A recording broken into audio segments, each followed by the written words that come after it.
وجميع ساداتنا العلويين وجميع ساداتنا الصوفية وعلمائنا الشافعية وجميع المحدثين والمفسرين وأسلافنا الصالحين، خصوصا إلى الشيخ عبد الله Syekh Salim bin Abdillah bin Sumail al-Hadrami sahib Safinatin Najah wa abaina wa ummahatina wa ajdatina wa jaddatina annallaha yataghashshahum jami'an birrahmah wal maghfirah wa yu'idu alaina min barakatihim wa asrarihim ala hadhihi niyat wa likulli niyatin salihah. Al-Fatihah. Bismillahirrahmanirrahim. الرحمن الرحيم مالك يوم الدين إياك نعبد وإياك نستعين اهدنا المستقيم صراط الذين أنعمت عليهم بسم الله الرحمن الرحيم. نويت التعلم والتعليم والتذكر والتذكير والنفع والانتفاع والإفادة والاستفادة والحث على التمسك بكتاب الله وسنة رسوله والدعاء إلى الهدى والدلالة على الخير ابتغاء وجه الله ومرضاته وقربه وثوابه. Hadirin hadirat sekalian, jamaah musalla Darussalam yang senantiasa dimuliakan oleh Allah Subhanahu wa taala. Malam hari ini untuk kesekian kalinya Allah Subhanahu wa taala memudahkan kula panjenengan untuk berkumpul di musala Darussalam ini guna kita bersama-sama membaca, mengaji dan mengkaji kitab yang sangat barokah, yaitu kitab Safinatun Najah karya Syekh Salim bin Abdullah bin Sumail al-Hadrami, yang pada malam hari ini yang kita bahas fasal tentang hal-hal yang membatalkan tayamum. Kitab terjemah panjenengan halamannya adalah halaman 20. Kitab terjemah panjenengan halamannya adalah halaman 20. Hadirin hadirat sekalian yang dimuliakan oleh Allah, disebutkan di dalam ungkapan kitab Safinatun Najah, faslun, satu fasal, mubtilatut tayammumi, hal-hal yang membatalkan tayamum. Hal-hal yang membatalkan tayamum salasatun, ada 3. Artinya kalau salah satu dari 3 ini muncul, wujud, ada, maka tayamum yang dilakukan seseorang otomatis batal. Apa 3 hal itu, hadirin hadirat sekalian? Yang pertama, ma abtalal wudu'a, ma segala sesuatu, abtala yang membatalkan, al wudu'a wudu, segala sesuatu yang membatalkan wudu juga membatalkan tayamum. Yang batalkan wudu niku wonten sekawan. Ya, kalau kita lihat dari bahasan yang sudah kita bahas sebelumnya, hal-hal yang membatalkan wudu itu, ya, itu ada 4 yang sudah kita bahas. Yang pertama yang disebut dengan nawaqidul wudu halaman 15 dan 16 itu ada 4 hal. Yang pertama yang keluar, sesuatu yang keluar dari salah satu kedua jalan atau lubang, baik di depan maupun dari belakang berupa angin atau selainnya kecuali air mani. Itu yang pertama. Yang kedua hilangnya akal sebab tidur, gila, mabuk dan sebagainya. Yang ketiga yang adalah bersentuhan kedua kulit, basyarah kulit langsung berupa kulit antara laki-laki dewasa dan perempuan yang dewasa. Dua-duanya ajnabi, satunya ajnabi, yang kedua ajnabiyah. Tanpa ada hail penghalang, itu batal wudhu juga batal tayamum. Sedangkan yang keempat bersentuhan kulit, sudah ya. Yang keempat menyentuh kubul bagian apa itu bagian belakang manusia, kubul manusia, depan maupun bagian belakang dubur dengan telapak tangan atau ujung jarinya. Ini sudah kita bahas tadi. Cukup di dalam kitab bab tayamum ini dikatakan yang batalkan tayamum ma'abtalal wudu'a. Segala sesuatu yang batalkan wudu juga membatalkan tayamum. Ini. Kemudian hadirin, hadirat sekalian, yang kedua yang membatalkan tayamum itu adalah wariddatu ariddah. Riddah itu adalah murtad. Dalam ungkapan syarahnya dikatakan ya, qat'ul islami hakikotan au hukman. Seseorang yang memutus keislamannya atau keluar dari agama Islam, baik yang sesungguhnya ataupun kemudian oleh ulama dihukumi seperti itu.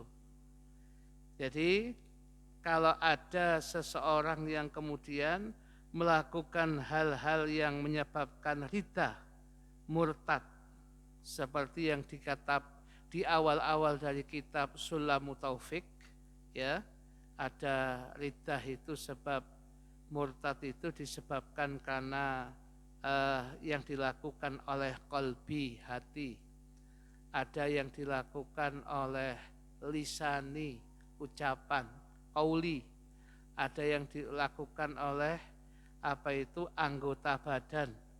Nah, hal-hal semuanya itu apabila orang kemudian dihukumi riddah, dihukumi murtad, na'udzubillah min dzalik, maka batal tayamumnya. Sedangkan yang ketiga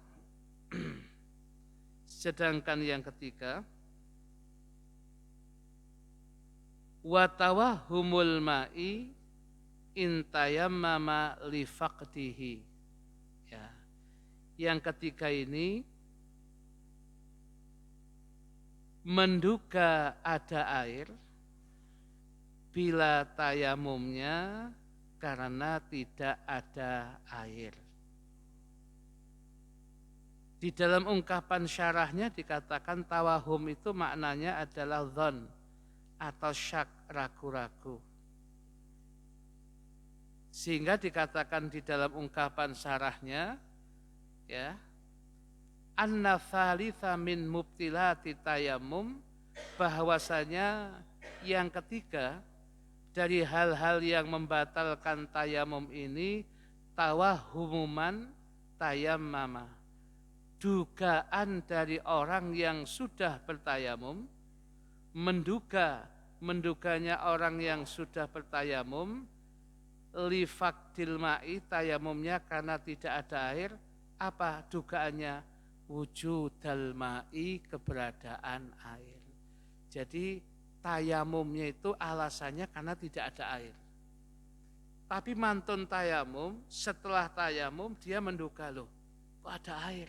Nah itu, kalau ada dugaan seperti itu, tayamumnya batal. Di sini kados ngeten iki. Ka'an ro'a, seperti dia melihat saroban. Saroban itu diterjemahkan fata morgana. Fata morgana itu orang lihat dari jauh seperti ada air yang ada genangan air. Begitu diparani, didekati, ternyata tidak ada. Itu namanya fata morgana. Itu. Au ghamamah, ya. Au ghamamah. Ghamamah itu mendung, awan. Wih, di sana kok peteng. Jangan-jangan di situ di bawahnya sudah turun hujan. Ya, sampai ke sana belum. Nah, itu. Jadi itu dugaan, kalau kemudian ada dugaan-dugaan seperti itu, bisa jadi ini adalah kemudian membatalkan tayamumnya. Nah, hadirin hadirat sekalian yang dimuliakan oleh Allah, hadza in lam yaktarina bimani'in mutaqaddimin au muqarin. Nah, yang dugaan ada air atau jelas-jelas dia ini ada air, ya, tetapi kemudian dia tidak bisa mengambilnya karena ada manik. Manik itu sesuatu yang mencegah dia untuk bisa mengambil air. Nggih, mboten, akhirnya tayamumnya nggih masih sah yang demikian. Contohnya apa? Kasabuin, seperti binatang buas.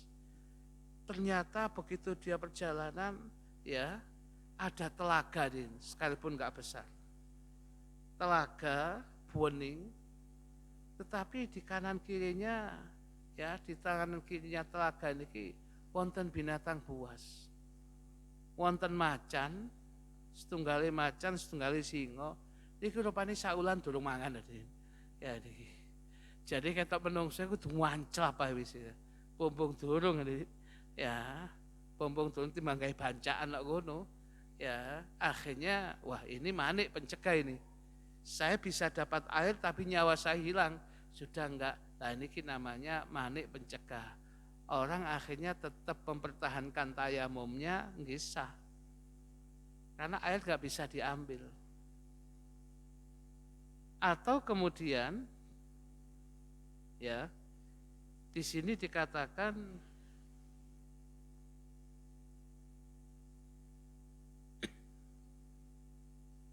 ya, kalau tidak begitu, andai kata kemudian dia ke sana, itu bisa mengancam nyawanya, bisa mengancam harta bendanya, itu juga termasuk manik mencegah, dianggap tayamumnya masih sah. Hadirin hadirat sekalian yang dimuliakan oleh Allah, itu hadirin kurang lebih ya, jadi bagian daripada apa itu hal yang membatalkan tayamum niku. Ditambahkan di dalam ungkapan syarahnya niki sebelum kita lanjut ke pasal berikutnya, wa min mubtilati tayamumi, dalam syarahnya sebagian dari hal-hal yang membatalkan tayamum niku adalah al-qudratu ala thamanil ma' bila mani kadainin. Termasuk yang membatalkan tayamum adalah kemampuan seseorang untuk membeli air. Bila maniin, dengan tanpa ada sesuatu yang menghalanginya seperti hutang. Dados ngeten aja. Air itu ada, tapi enggak gratis. Kalau panjenengan kemudian menggunakan air itu ada, tapi tidak gratis. Sedangkan air itu ada harganya, dan harganya itu samanul mithli, harga yang rata-rata umum. Nggih, lek jenengan badhe wudu sak kaleng niku dihargai paling mahal masih 5.000 lah umpamanya. 5.000 sakniki mboten wonten napa-napane nggih. Ya, kadang-kadang parkir mau 5.000 gak jaluk, ya, buatan dijaluk susu napa malih ditelok tiang kok Cipta Mulya. Waduh gak enak nih. Ya, ya. Jadi hal yang semacam itu gini. Sehingga kalau mungkin sak kaleng legani 5.000, loh ini dan dia memang punya uang lebih, maka harus beli itu untuk bisa wudhu. Ya, untuk bisa wudhu itu. Tetapi kalau kemudian uangnya ada, tetapi waktu itu dia harus qadha uten untuk nyaur utang, berarti itu merupakan manik, apalagi sudah jatuh tempo. Maka itu adalah dia kalau saya gunakan beli air, waduh nanti gak iso nyaur utang, gak iso lunas. Maka dia tertahan tidak beli air, tapi karena kemudian dia harus melunasi hutangnya, dan kemudian dia harus tetap ibadah, ya apalagi tayamum, ngoten angsal. Ya. Kemudian ada ungkapan begini, wa zawalul illatil mubihah litayamum walau fi sholatin la tuskitul qadha'a. Hilangnya penyakit yang membolehkan untuk tayamum sekalipun di dalam sholat yang tidak la tuskitul qadha'a, yang tidak bisa digugurkan oleh qadha. Jadi artinya begini, ya, ada penyakit,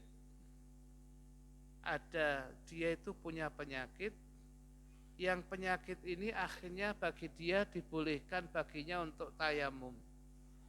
Sebab kalau dia pakai air, penyakitnya tambah parah. Kalau dia pakai air, sembuhnya gak sembuh-sembuh, tambah lama. Kalau kemudian dia pakai air, malah dikhawatirkan keselamatan jiwanya. Kalau dia pakai air, nanti ketika sembuh ada syai'un fahishun, sesuatu yang jelek pada tempat yang biasa terbuka, wajah, tangan ini, maka dia boleh tayamum.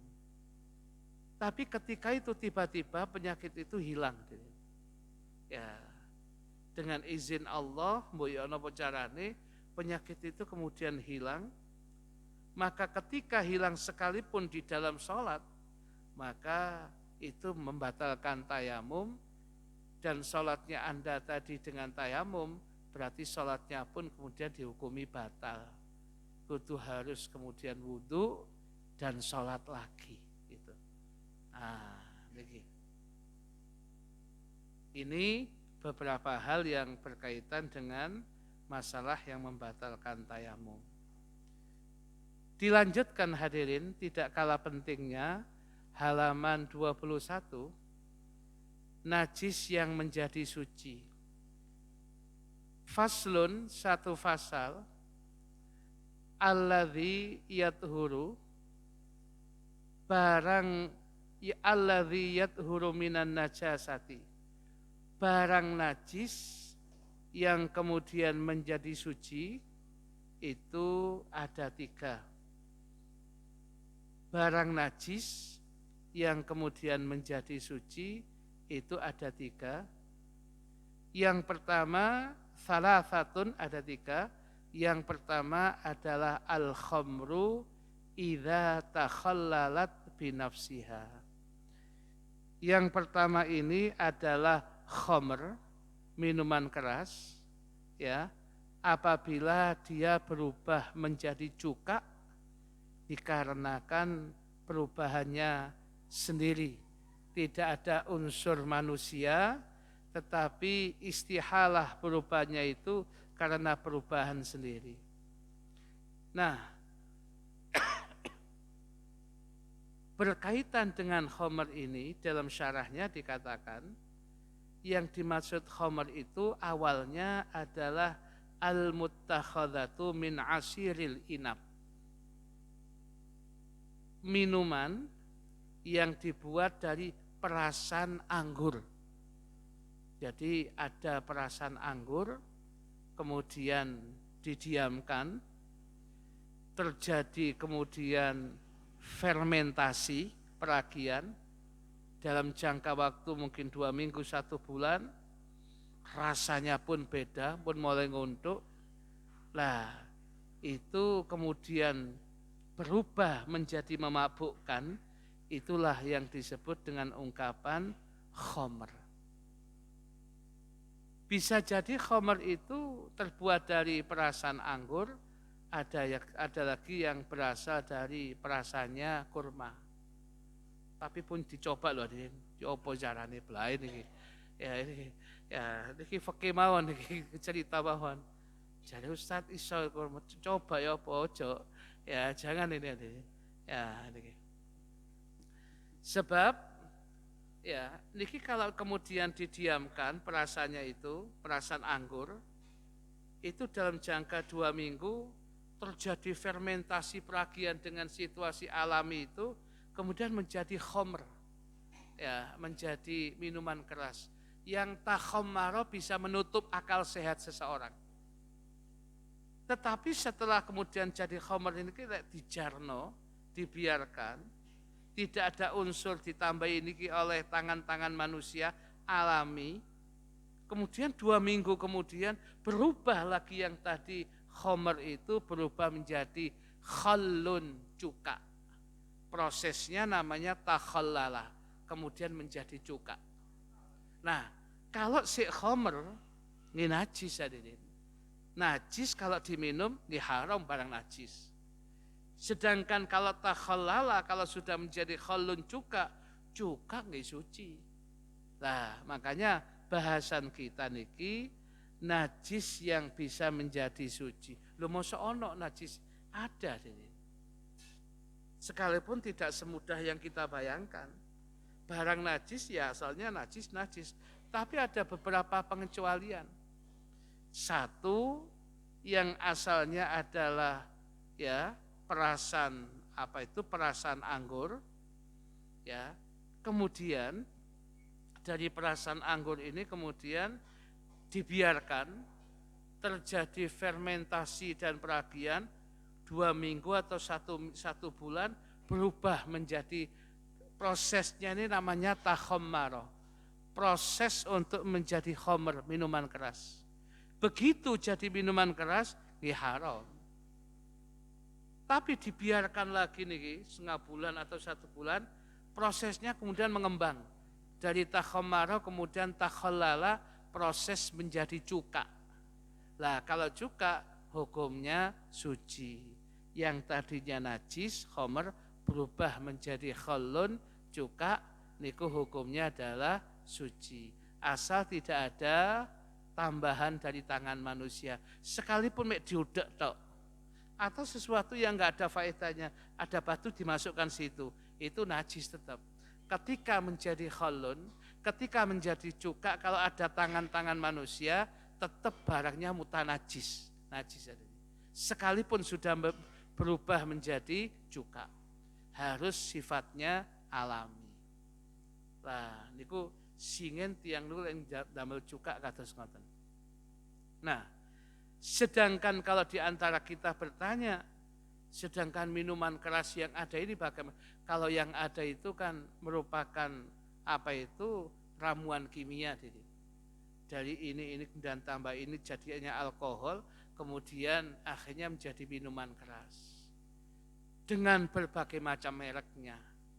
Wonten topi miring, ya, wonten vodka, ya, wonten cap kunci, ya, wonten sing oplosan dhewe. Ya niki.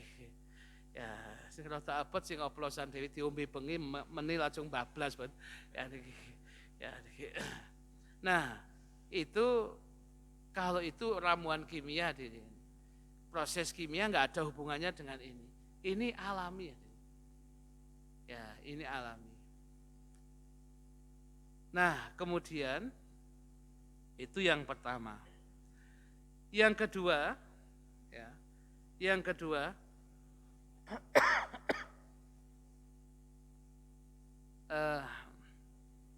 Yang kedua dikatakan di sini adalah wajildul maitah idza tubigha. Jildul maitah itu adalah kulitnya bangkai idza tubigha apabila dia disamak. Maksudnya gimana? Maksudnya gini adik. Jadi ada al-maitah diawali dari bangkai. Katakan kambing.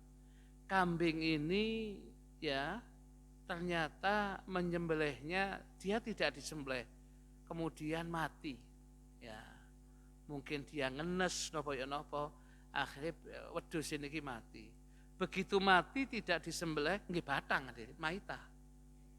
Nah, ketika batang niku berarti jumlah gere kambing niku semuanya mutah najis atau najis. Tetapi dari najisnya itu kata Kanjeng Nabi, andai dimanfaatkan jildunnya, andai dimanfaatkan kulitnya yang tadinya najis, kalau kemudian idza tubigha disamak dengan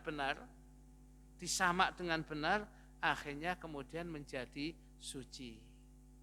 Dan umumnya yang masuk di pabrik itu samaannya caranya sudah benar itu.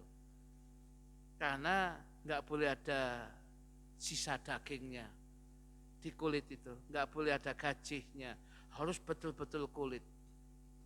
Akhirnya kalau memang bisa semua nggak ada sisa tulangnya, itu kalau kemudian sudah hilang, diberi kemudian dengan garam yang alami, atau dengan sekalipun bendanya najis, kotorannya burung dara, dioles-oles ngoten, atau kemudian dengan gamping, dikum dalam waktu berapa hari kemudian merotoli kabeh, hilang kabeh. Ya, apakah itu yang namanya penyamak? Ya, at-tabaru menyamak dengan cara yang manual. Ada lagi yang dengan mesin yang lebih canggih lagi. Walhasil kalau umumnya disamak yang kita ketahui itu sudah benar. Jadi kalau apabila asalnya kulitnya mutah najis, tapi ketika disamak dengan benar, akhirnya jadinya suci.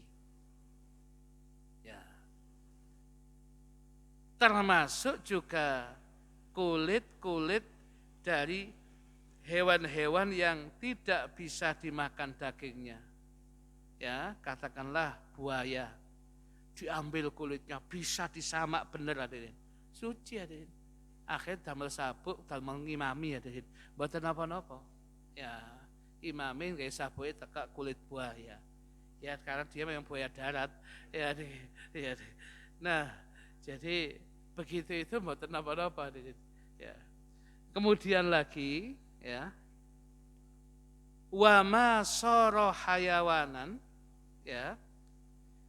Dan apa-apa yang menjadi hewan. Ini menurut ulama fikih ngoten. Tapi ngeten, bentuknya ngeten aja.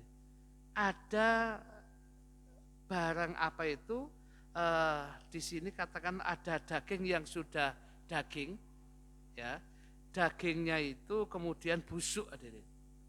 Atau ada batang, di situ batang niku dirubung laler hadirin. Kalau secara kasat mata orang dulu, ya gak ketok, jadi laler sudah hilang, kemudian di situ keluar setnya hadirin. Lah, kalau menurut ulama fikih, setnya itu suci itu. Loh, maksudnya suci, ya pakai urip loh. Tapi kalau mati kayak najis hadirin. Bahasanya set itu suci. Kok begitu, Ustaz? Ternyata yang namanya set itu tidak muncul dari dari daging ini. Tapi munculnya set itu dari dihinggapi lalat, atau kemudian ada di udara ini, kemudian bakteri yang kemudian nempel di situ berkembang biak, sedangkan yang menjadi perkembang biakan adalah daging yang busuk tadi, sehingga muncul set-setnya itu. Nah, lah set-setnya itu kalau masih hidup nggih suci, pokoknya dibersihkan suci. Tapi lek mati ya batang hadirin, najis itu. Nah, ini bahasa wa masara hayawanan niku ngoten. Ya, jadi set niku kalau masih hidup ya suci. Tapi kalau sudah mati, sudah kita manfaatkan, kita makan, ya batang niku nggih najis. Kemudian yang keempat, yang tidak disebut di sini dan juga cukup penting, ya, contoh hadirin, ya, di dalam syarahnya dikatakan ada kijang padang pasir, menjangan padang pasir. Menjangan padang pasir itu, kijang itu di bagian bawah tubuhnya itu seperti mengalami gatal. Gatal dengan kakinya dikukul. Ternyata gatalnya tambah besar, kata sudun. Tambah besar, tambah besar, tambah besar. Dalamnya itu memang udun, dalamnya itu isinya adalah ya nanah, darah, dan air. Bercampur jadi satu. Nanah najis, darah najis, air mungkin juga darah putih, najis juga. Bercampur jadi satu, tambah gede, tambah gede, tambah gede, jatuh hadirin.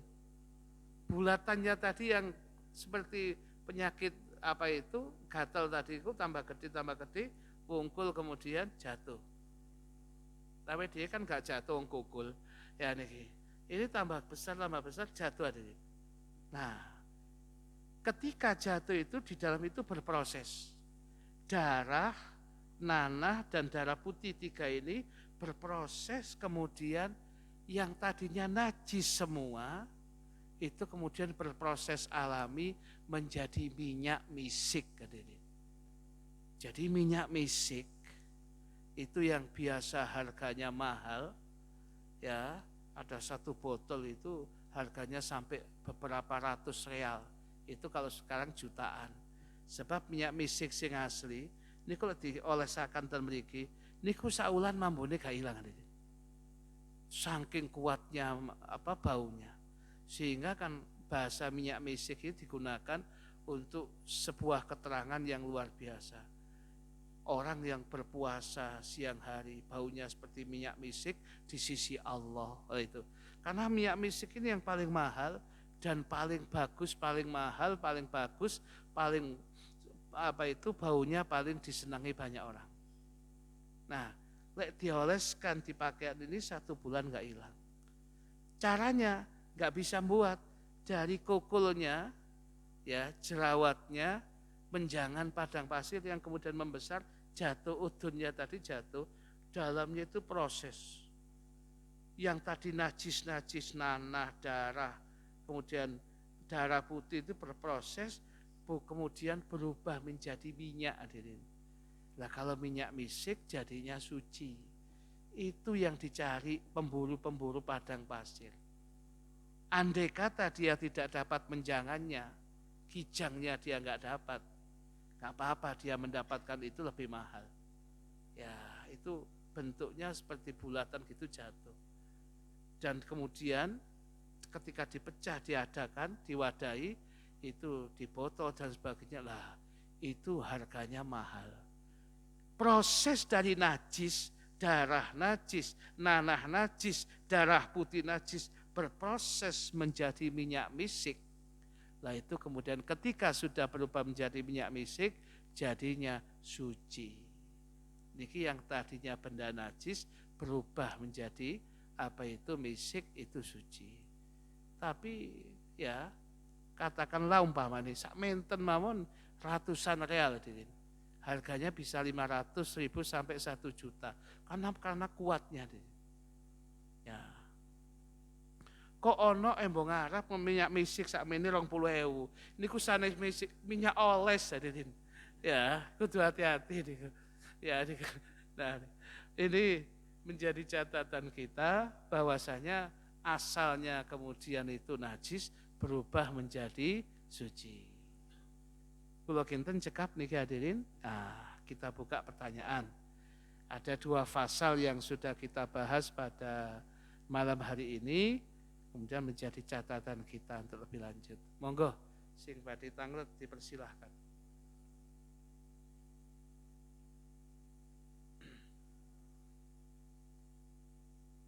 Iya, monggo.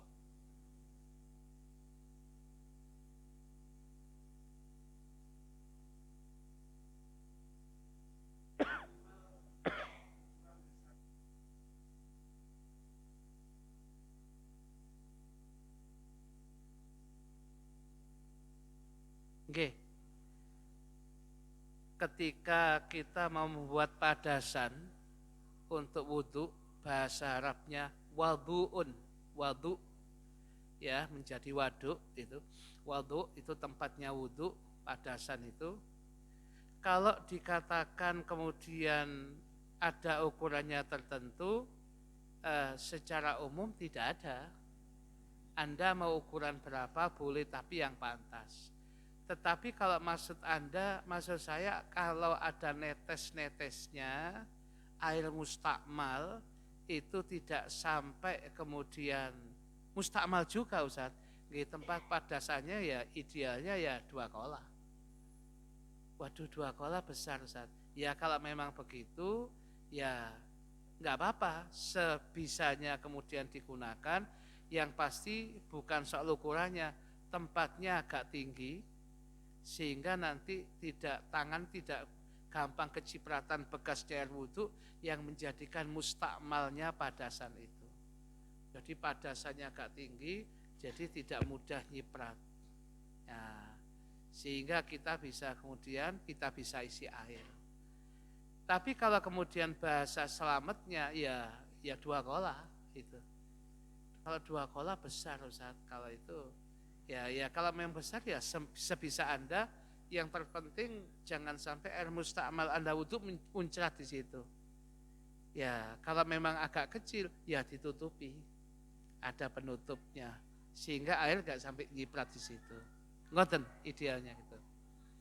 Penanya kedua, monggo ingkang badhe tanglet. Ada hadirnya? Nggih.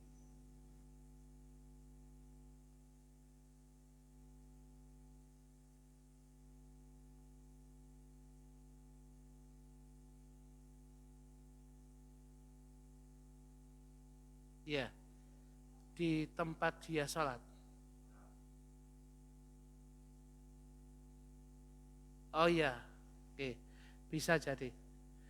Jadi syaratnya keabsahan tayamum itu sebelum dia tayamum, 1 harus masuk waktu sholat dulu. Karena tayamum itu adalah ibadah darurat.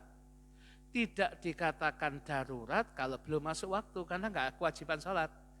Kalau seperti ini, katakanlah belum waktunya isya, kita enggak wajib isya, yang memang belum.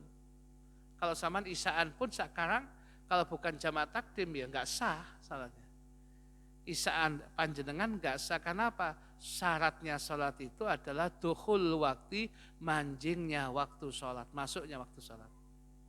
Begitu sudah masuk waktu sholat tertentu, isya katakanlah, Anda enggak boleh langsung kemudian tayamum.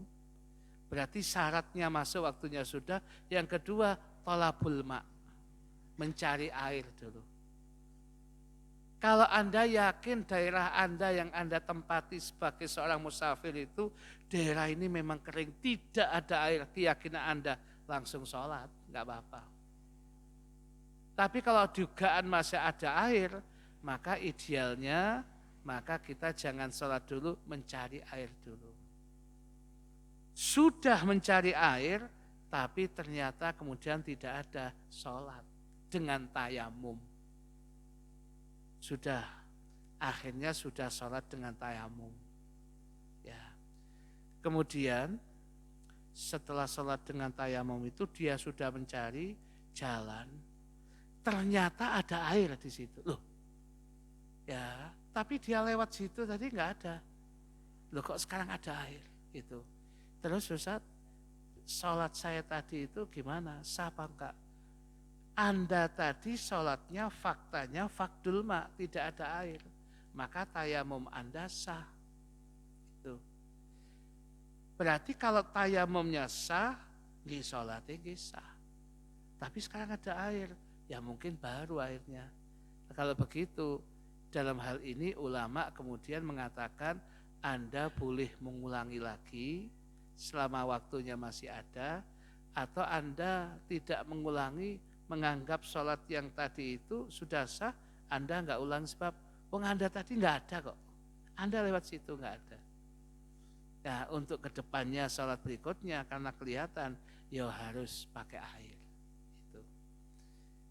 Tetapi kalau di tempat, digini kan ya, di satu tempat yang memang tidak ada air, ya, Anda kemudian, dan di tempat itu memang tidak ada air, Anda bukan bertempat di situ, Anda musafir. Maka dengan musafirnya Anda ke tempat itu, ke tempat yang tidak ada air, wis golek banyu tayamum, golek banyu gak ono, akhirnya tayamum, sholat berjalan, kok nemukan air, gak wajib qadha, gak wajib ngulang, karena sudah kok. Dan alasannya kita nggak ada air tadi sudah ada. Ya. Tetapi kalau kemudian di satu tempat biasanya ada air, kok kemudian tidak ada air. Setelah sholat gak nemukan air, wajib diulang sholatnya. Loh, maksudnya nggak ada, biasanya ada air kemudian tidak ada, gimana Ustaz? Ceritanya gini, kalau yang tidak ada air memang, itu katakanlah Anda musafir. Mestinya kalau di tempat itu tidak ada air, mesti nggak ada orang yang hidup di situ, hadir. Ya kan nekat hidup di situ, nggak ada air.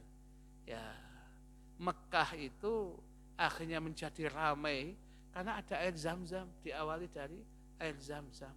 Orang datang, bermukim, berkemah, akhirnya permanen di situ. Jadilah kota Mekah itu. Diawali dari oase air Zam-Zam itu. Nah, ini kalau kemudian di tempat itu nggak ada air, saya kira tidak ada orang yang kemudian di situ. Hanya bisa jadi musafir lewat situ, mobilnya rusak, sepedanya rusak, mau gak mau dia di tempat itu mungkin. Maka kalau kemudian dia sudah mencari air gak ketemu, tayamum sah. Sedangkan kebalikannya, biasanya ada air, kebetulan tidak ada, maka dia nanti tetap wajib mengqadha ketika ketemu air. Contohnya ya apa Ustaz? Contohnya gini, di satu kampung ada, di satu kampung, sumur-sumurnya itu kemudian ada airnya. Biasanya di Enimbo di sumur itu ya ada airnya. Kemudian sebelum masuk kampung itu ternyata ada perusahaan besar. Perusahaan besar air mineral. Ya.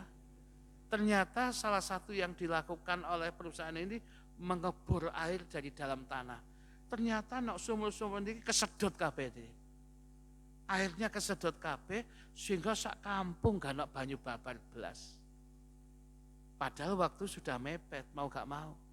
Ya, dan kampung lain jauh. Mau gak mau ya tayamum. Dan setelah tayamum sholat, ya nanti ketika dia ketemu air berapa minggu kemudian itu harus diqadha. Ya, karena apa? Di tempat itu umumnya ada, kebetulan gak ada. Kan pernah kejadian di satu tempat begitu. Sa-RT niku airnya hilang kabeh. Jadi biasanya niku jenenge sumur kalau dijatuhkan ya embere damel nimba niku kontak ya langsung dia bleng ngoten niku mboten bleng klotak ngoten. Ulah ini banyu ini nang mriki kabeh tersedot ke perusahaan yang di depan itu. Karena perusahaan itu membuat apa itu pengeboran air. Ya akhirnya ke sana semua lah warga komplain. Dari komplainnya warga ini kemudian perusahaan memberikan jatah air gratis kepada warga itu. Nah, itu ada kejadian seperti itu. Jadi kalau seperti ini, ya sekalipun sudah sholat, kalau sudah ketemu air, qadha itu. Ya, ngoten. Kalau yang tadi dikatakan di satu tempat memang nggak ada, sudah cari, kok kemudian nemukan. Padahal tadi cari situ nggak ada, ya sudah, faktanya nggak ada kok. Berarti sah. Qadha apa diulang apa nggak sah? Nggak harus. Kalau kita sholat tadi sudah sah kok. Gitu. Penanya berikutnya, ada lagi? Ya.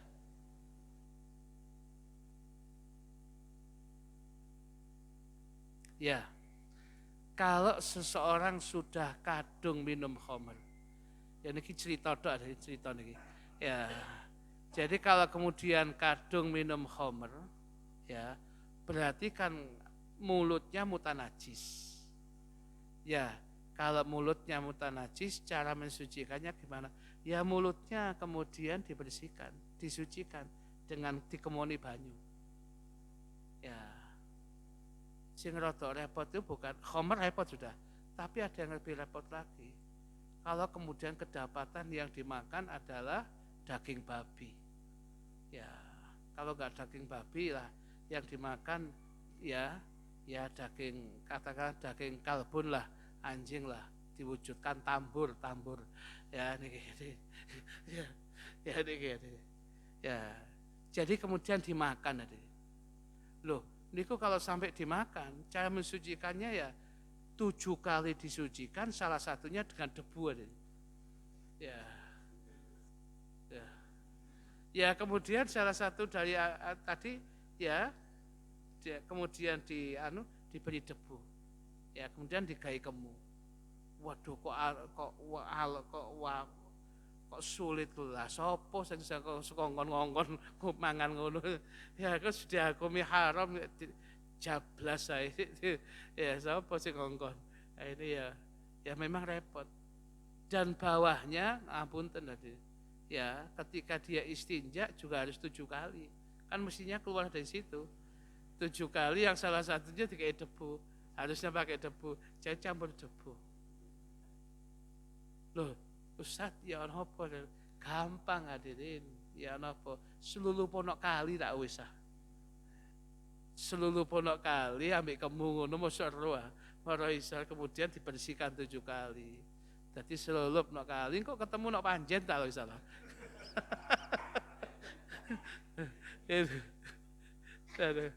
Nah, caranya seperti itu. Jadi kalau khamr najis.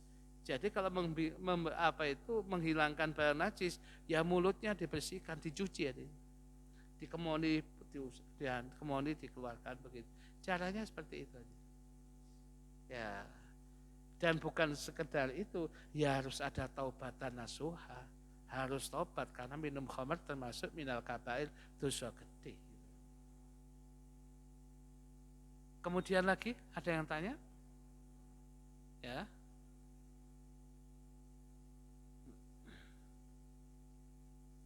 Sampun? Wonten-wonten? Ya. Kedepannya hari takon wedir. Ya. Nah, saya kira cukup. Kalau tidak ada, insya Allah kita cukupkan sekian. Sampun? Wonten-wonten tanggal, ibu-ibu? Oke, terakhir, monggo.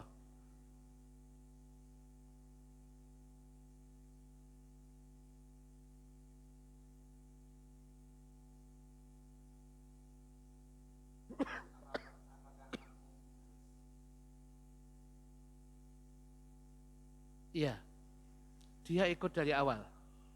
Iya, kalau dia ikut dari awal, berarti dia namanya makmum muafik, bukan masbuk. Kalau makmum muafik, dia dari awal memang ikut imam, ketika dia dia belum selesai fatihahnya, imam sudah ruku. Bagi makmum muafik ini lanjutkan fatihahnya, karena itu rukun.